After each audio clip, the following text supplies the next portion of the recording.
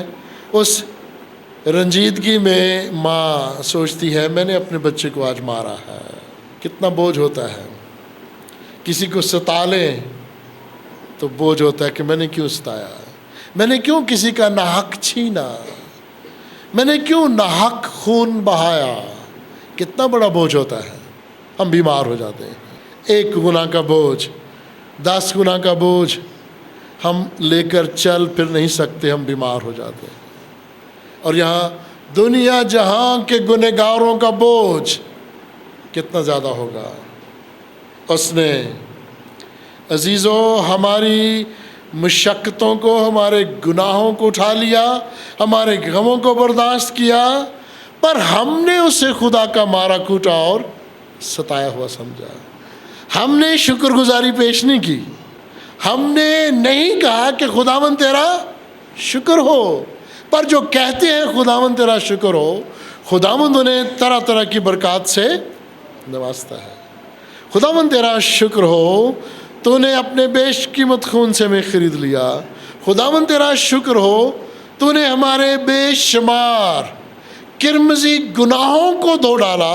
تیرا شکر ہو.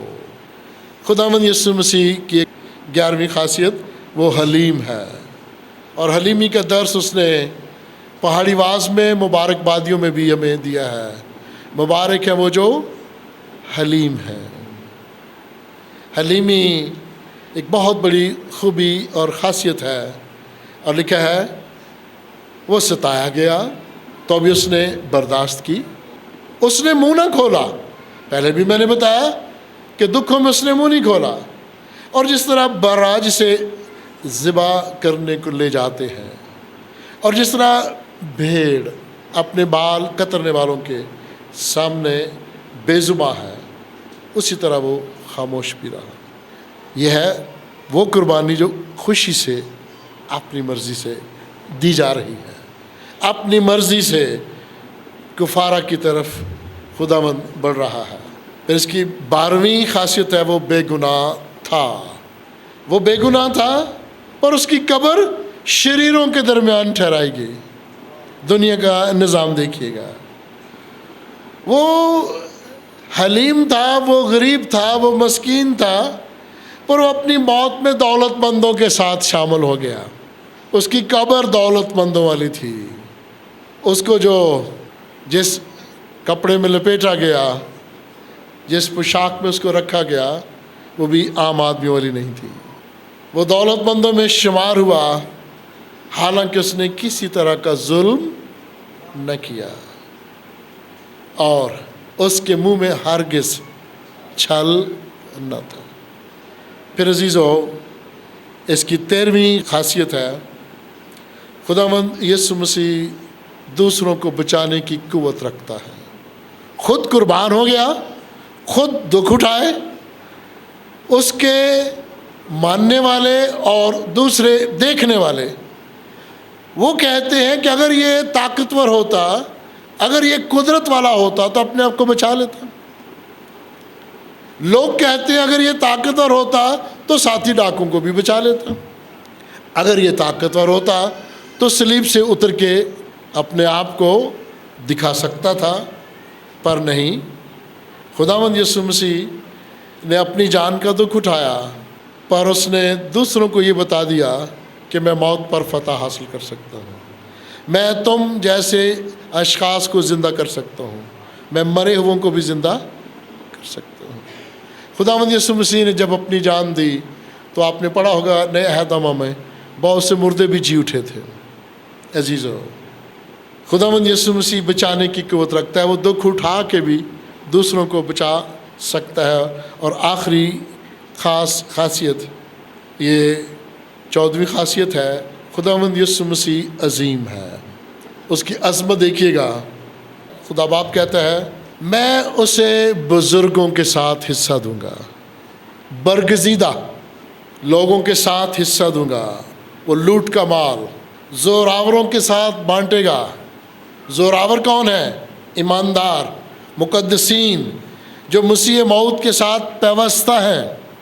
میں دنیا جہاں کا مال بھی ایمانداروں کو دے دوں گا، بانٹ دوں گا۔ کیوں؟ یہ سب کچھ میں کیوں دوں گا؟ خداوند یسوع مسیح جو عظیم ہے، اس نے اپنی جان موت کے لیے ڈھیل دی، اس نے اپنے آپ کو قربان کر دیا، وفادار رہا، خطا کاروں میں شمار ہوا، اس نے بہتوں کے گناہ اٹھا لیے، اس نے خطا کاروں کی شفاعت کی۔ وہ اتنا عظیم ہے، اب میں اسے برگزیدگی کا ایک خوبصورت لقب دے دوں گا، اور جو مقدسین ہیں اس کے ساتھ انہیں بھی میں دنیا جہاں کا مال بھی دے دوں گا، سب کچھ دے دوں گا۔ جس طرح سلیمان نبی کو کہا گیا غلبہ، حشمت، عزت اور سرفرازی، سب کچھ اس میں شامل ہے۔ پیاری بہنوں اور پیارے بھائیوں، آج خداوند کا شکر ادا کرتے ہیں کہ میں اور آپ اس زندگی بخش کلام کو جو خداوند نے ہمارے ہاتھوں میں دے رکھا ہے، اس کو پڑھ سکتے ہیں، اس پر غور کر سکتے ہیں۔ اور عزیزو، خداوند یسوع مسیح کی پرانے عہد کی ایک خوبصورت انجیل، جسے میں نے یسایہ نبی کی انجیل کہا ہے، یسایہ انجیل نویس کہا گیا ہے۔ عزیز، اس میں جو خوبصورت باتیں ہیں، ایک بار دہرائے دیتا ہوں، انہیں ذہنوں میں رکھیے گا۔ خداوند یسوع مسیح نے یسایہ نبی کے ذہن کو کھولا، الہام کے وسیلے اسے وہ سب کچھ کہا کہ لکھ، اور وہ یسوع مسیح کی تاریخ لکھ رہا ہے، یسوع مسیح کا مقصد، مشن وہ لکھ رہا ہے، خداوند یسوع مسیح کے ناموں کا ذکر کر رہا ہے۔ خداوند یسوع مسیح کے جو نام ہے نا، یہ وہی نام ہے جو خدا باپ کے نام ہے، یاد رکھیے گا، فرق نہ محسوس کیجیے گا۔ یہ جو خوبیاں، خاصیتیں نا، یہ خدا باپ کی ہیں جو اس بیٹے میں ہیں۔ کچھ لوگ خدا کے ناموں کی بات کرتے ہیں، اکثر کہتے جی 99 نام ہیں۔ وہ نام جو ہے خاصیتیں ہیں، وہ خوبیاں ہیں۔ وہ کرم کرنے والا ہے، وہ رحم کرنے والا ہے، وہ فضل کرنے والا ہے، وہ محبت کرنے والا، یہ خاصیتیں ہیں۔ ان کو لوگ نام بھی کہہ دیتے ہیں۔ عزیزو، آئیں اس زندگی بخش کلام کو اپنے دلوں میں بسنے دیں اور خداوند سے وہ برکات حاصل کریں جس کا وعدہ اس نے ایمانداروں سے کیا ہے۔ اپنے سروں کو جھکائیں گے، دعا مانگیں گے، اور میں آج کے زندگی بخش کلام کے لیے، کلیسیا کے لیے، وطن عزیز کے لیے، اور وطن عزیز میں جو بے چینی پائی جاتی ہے، بدامنی پائی جاتی ہے، اور یورپ میں، امریکہ میں، افریقہ میں، ایشیا میں جو بدامنی ہے، اسے بھی خداوند کے حضور پیش کیجیے گا۔ آئیں اپنے سروں کو جھکائیں۔